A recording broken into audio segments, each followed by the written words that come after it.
It's me, Ingrid Lee. Welcome to another episode of Town Square Talks, Everything 361, brought to you by Victoria Air Conditioning. Welcome to another episode of Town Square Talks, Everything 361, powered by Victoria Air Conditioning.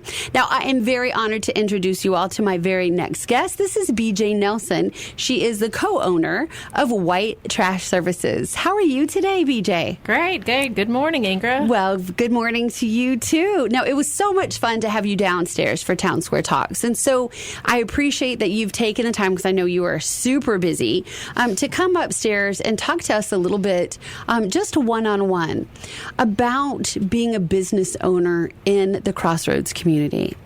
And since you and I have been friends for many, many years, it's such an honor for me to be able to sit down with you, because you've grown so much exponentially in finding the thing, like that one thing.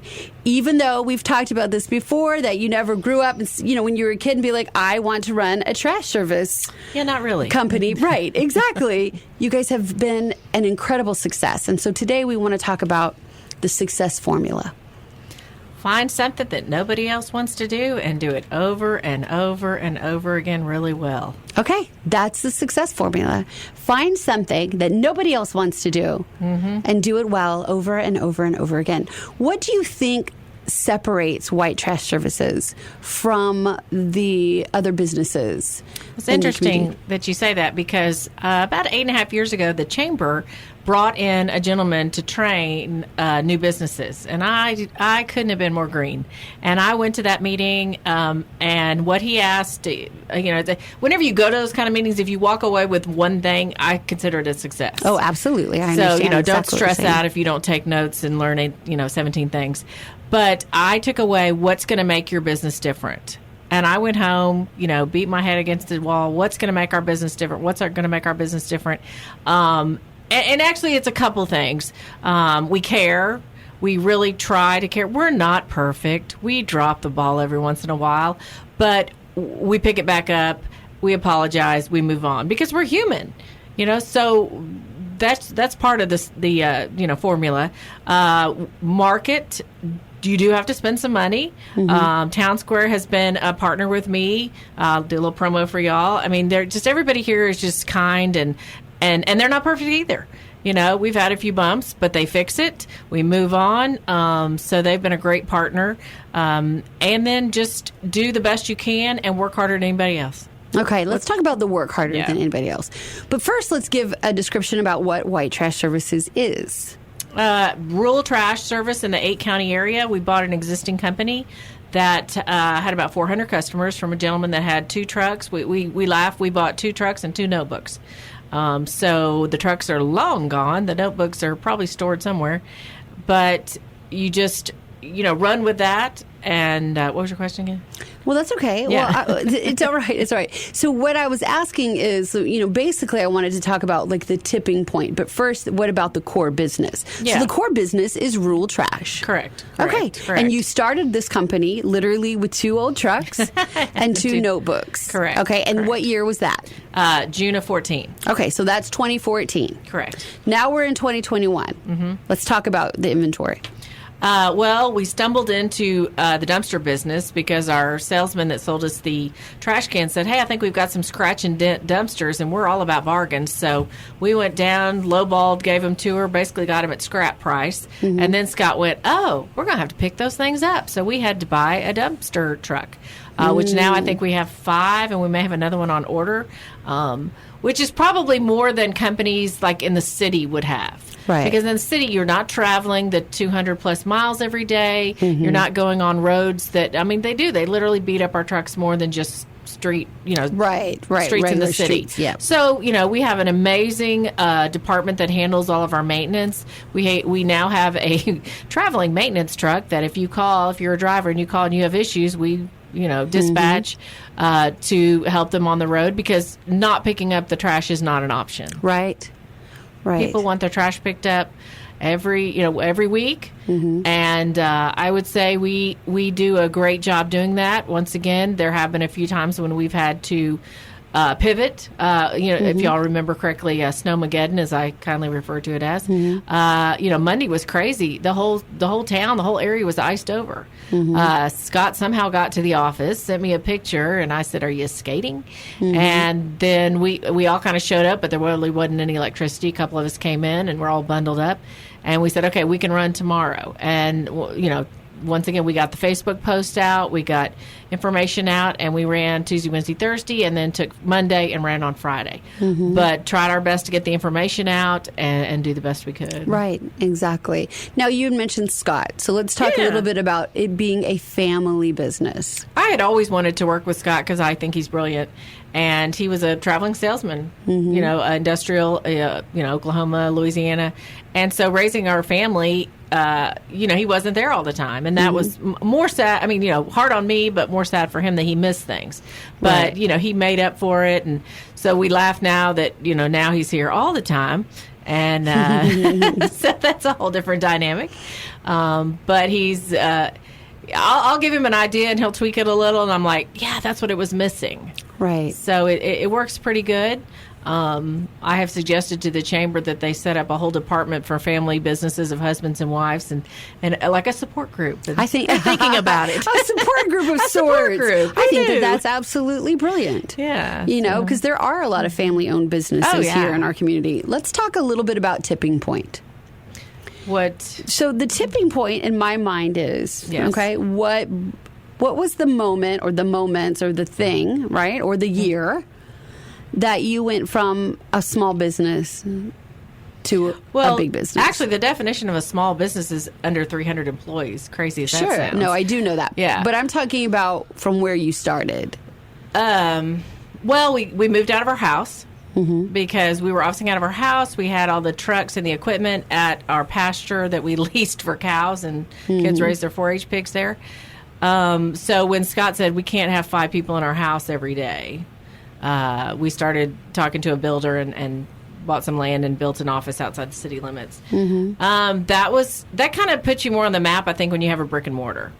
Okay, very there are a lot of people interesting. that office out of their home and do great. And the irony is with COVID, people have wanted to go home and work. They felt safer at home. Okay, we never missed a beat. We actually all had letters in our car, laminated letters in all the trucks and our personal vehicles saying we were an essential business, which I think that is so wrong to say essential because if you're breathing, you're essential. But we did have those if we ever got stopped because nobody knew. Nobody knew what was going to happen. If the police were going to stop you and say, "Why are you driving?" Right. And we too had our paperwork letters, as well. Yeah. And so it kind of went on that way. So moving to the building was pretty much a big change. Pretty much a big change. And then we just had to start hiring more inside people, salespeople, and people to help with all the day-to-day operations. Because it's not a complicated process. We pick up their trash, we take it to the landfill, we call it a day. But there's a lot of bookkeeping, because it's an incredibly large amount of customers. Right. How many customers would you say you service now in the 8 counties? We really don't like to release that too much, but I would. Okay. Yeah, it was kind of like asking how many acres you have. Oh, okay. Well, I just meant like from the start of he has 400. It's tenfold and then some. Right. So, but people, it's a lot of procedures, and it's what hit me. I guess one tipping point would be when I realized these are customers that we've acquired. When I was in the mortgage business and the real estate business, you had to keep going to get customers. They were great customers, but chances are they're not going to buy a house every 6 months. I see. So I went, these customers, for the most part, are going to stay with us, and we're just going to continue to build them. It's a utility. It's kind of like your electric bill comes every month, your water bill comes every month. That's what it is. And how lucky are we to have a private business that is kind of geared toward a utility? Absolutely. What did your area of expertise bring to the table? Networking. Okay. And Scott's? Well, marketing, mechanics. He grew up on a farm. On a farm, you don't always have all the things you need, and you just make do. Right. Right. And back then, too, I think like a founding principle for business success is you fix what's broken. Yeah. You don't just go out and do something new. Right? Like, I think that that's something that a lot of people who are like more urban, Yeah. right, or have urban more businesses Tendencies. don't understand like the country aspect. To me, the more rural, which is this thing broke down, we got to fix it. We gotta fix it, Yeah, yeah. exactly. I mean, So- many nights, he'd come home, grab a energy bar, and head back to the pasture. I was like, aren't the mechanics there? He said, yeah, but I need to help them. Right. And then he'd come home just, grease from head to toe. A country boy can survive. Yes. What about hours? Like, I think sometimes the struggle with wanting to be successful and being dedicated to put the work in are two very different things. The want to have a successful business, and then the stamina. Really, the mental strategy and stamina that it takes to have a business where you literally, like you just said, go home, grab an energy bar, and go back to work. It's just not an option. Right. Hard work is something that you guys are very famous for. Just in everything that you guys did even prior to this business. So let's talk a little bit about hard work. I don't know any different. I don't, I mean, we work hard, but we play hard too. It's just not an option. And I guess it was good that our kids saw that, and their friends. It's really cute because our son, he does kind of like a little haul-off business on the side, and you can call the office and they'll hook you up with him. And two of his friends in school saw him doing that and said, I want to have a little business. And one of them started a detail business in his garage, and another one started a power washing business. They said, well Right. he's making money. And so I think it's not an option. If you're going to succeed, you have to do what other people won't do. Right. And sometimes that entails very, very long hours. Yeah. Yep. So tell me what a routine, like a daily routine, is like for you as a woman in business. I'm not a morning person, and trash does start early. So luckily, the people with the trucks do get there early, and some of the management. And it's so funny because Scott does not have to be there every morning now like he used to be. Right. But he still goes. Yes. 95% of the time. And I'll say, they can handle it. Oh, I know they can. I just kind of want to see what's going on. So he didn't want to miss out. I come do radio. I come, go to these events, go to that event, go to the office. I'm not there as much hours there, but I'm putting in hours in other things, networking, going to events at night. When we get to have a night at home, we feel like we're cheating or something because we just go to a lot of things. Right. Because I think that really helps your business.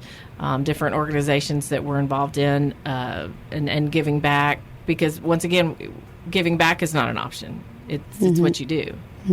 It's not a question. Right. Absolutely. And that is part of like a spiritual philosophy that you have. I think it's what we saw our parents doing. I think it's very biblical that you're not just an island to yourself.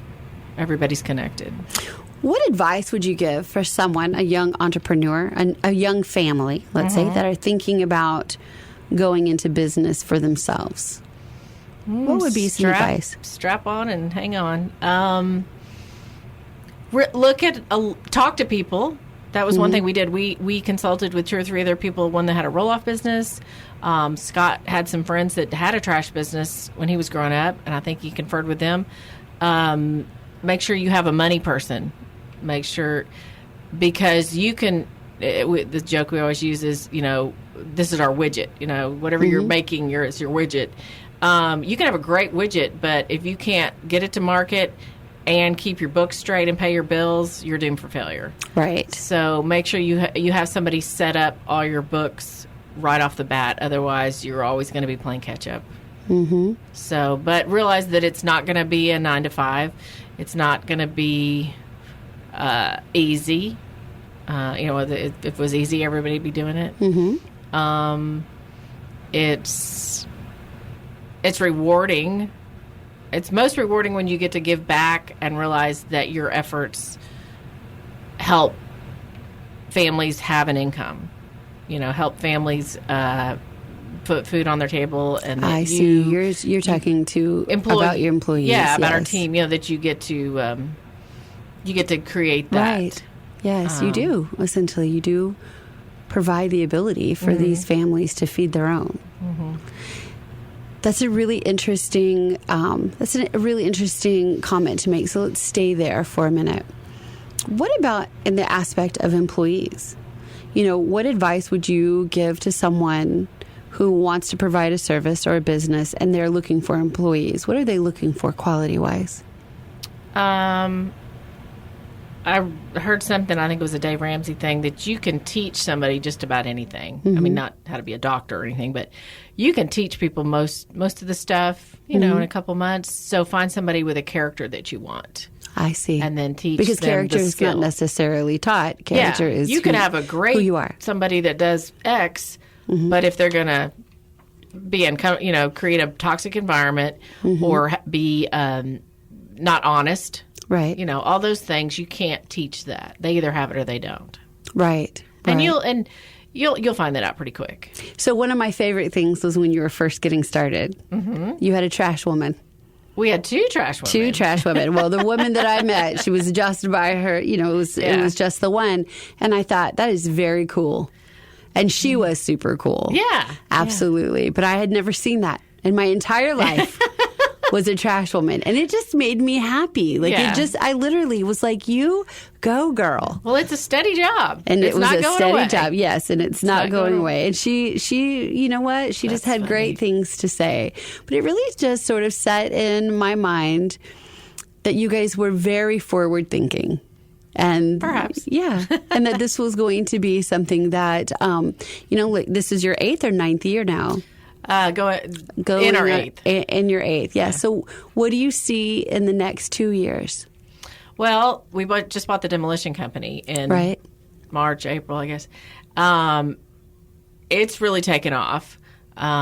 It's needed. There's not many demolition companies around here. Who knew?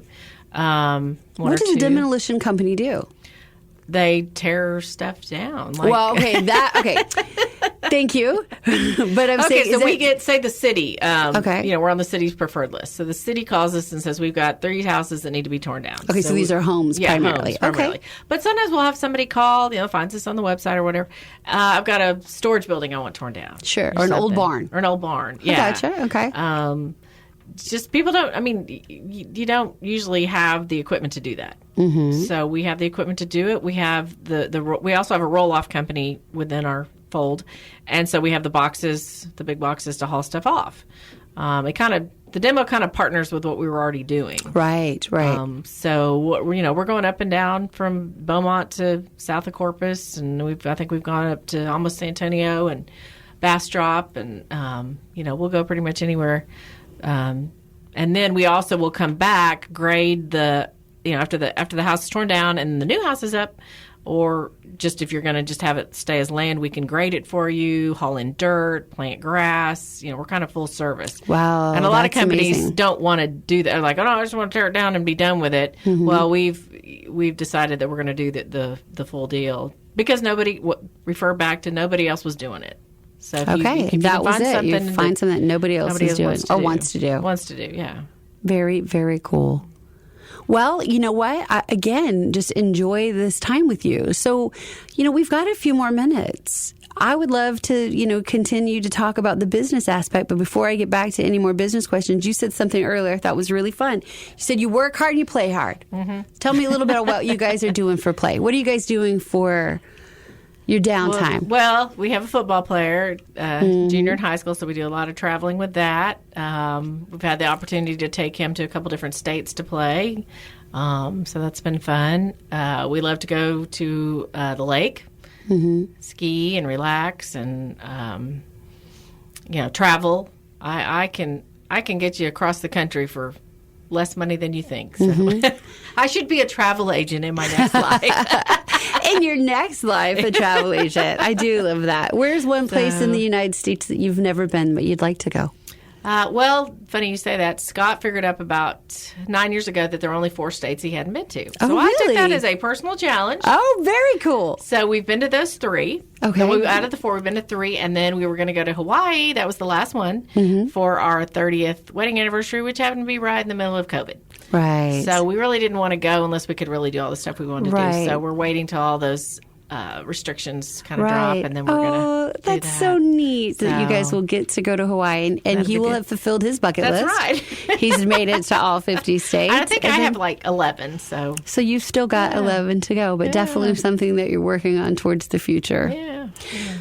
So I guess my final question, would have to be, simply put, what do you see for your family in the future? Is this a business that you are growing with the idea or the inclination, because it is a family business, that you will pass this on to your children? Well, it's ultimately up to them if they want to come back. I think about that a lot when families, you didn't have an option. You came back. Right. I think we're different now. I think a lot of kids do want to come back because it's what they know. Mm-hmm. But we always said we want our kids to go and work for somebody else, so that then when they come back, they kind of have a comparison. Right. There's smart. There's one of them that might come back, maybe 2. But if that works out, great. I'd love to. I mean, I'm kind of jealous of the people that get to see their kids every day, because I guess we raised our kids very independent. They're off and about. Right. Yeah, I would love that. But we don't know. We'll just have to see what we're not getting any younger, but see what transpires. When do you think you'll retire? We'll never retire. Yep. Okay, and I get that a lot. I know. I cannot tell you, BJ, how many folks that I have interviewed over the last decade that have said, absolutely, I retired, and I was so ready to retire, and then I was retired and didn't like it at all. Yeah, well, what's your definition of retirement? I have asked Scott, what's your definition of retirement? He says, doing what I want to do, but still having commitments. Right. I think a lot of people work real hard, and then they're like, I don't want any commitments. Right. But I think that's what keeps you connected to people. Yes. And so I can see like somebody else taking it over maybe, but I think like my dad was CPA, and he always kept an office for my grandfather. I think he came in twice a week and just shuffled some paper, but he had somewhere to go. Right. So I can see that happening. Putting deals together, we love to do that. So Yes. Maybe acquiring some more companies underneath. So we'll see. We'll see. I love that. Thank you so much my pleasure. for giving us your time today. And then, of course, for being a guest on Town Square Talks downstairs, and then a guest upstairs as well. I know, downstairs, upstairs. Well, yes, true. Well, we wish you all the best of luck in the future. And we continue to just watch and observe, as a community member, as a friend, seeing you guys growing and developing, and most importantly, and, thriving. Well, thank you. Especially thank you for your support. to give back to the community in the way that you guys do. Our pleasure. Absolutely. Well, now, if anybody wants more information about White Trash, the White Trash Services, where you guys provide your services, how can they get a hold of you? Well, they're always welcome to, go to our website, either whitetrashservices.com or White Trash Site Services, which is the demo side. Yes. We are very staffed, and hopefully we'll stay that way always. So you can always call our phone number, 361-550-1826, which is us on the website all over. Right. If you have a question, a lot of times people say, I've got this such and such. I don't know what to do. Whether you're in our service area or not, give us a call, because we probably have a reference for it. And, we want to help you out whether you're going to be our customer or not. We want to help you out. Right. Absolutely. And you know what? I think, again, and I knew sort of what I set you up for this, but that is your cell phone number. And that's the thing that I find so incredible, is that you give your personal cell phone number, and then okay, wait. That's the office number. That's the office number. Okay. I think it was 550-1826. That's 1826. 550-1826. Okay, Yeah. well, you know why I'm saying that? Because your phone number is so close to mine. I know. All right, so that's what it is. That's the office number, but if you need me, Yes. they can give you my number as well. Right, okay. Not a See, problem. but still, my point is that you're not on a computer. No, you we are want not to talk getting to you. linked into. It's a real human being, and oftentimes it is your voice. Yeah, and Yes. there is a percentage of people that don't want to talk to a human, and Right. I know that. So we do have that ability online to send us a request. Oh, they don't want to talk to a human. They don't want to. There is a percentage of people out there that don't, and I get that. What? I know. Well, it's not you and me, Right. Because we're chatty Cathy. We're chatty Cathy. Yes. So if you have a question, and we monitor that, I Right. have one person that actually I assigned to that, and she monitors that 3 or 4 times a day, checks it. So Well, now I'm on a quest to find the percentage of people that don't want to talk to humans. I love it. Thank you so much for coming in to talk to us. And thank you guys so much for listening to another episode of Town Square Talks Everything 361, powered by Victoria Air Conditioning. They are not comfortable until you are.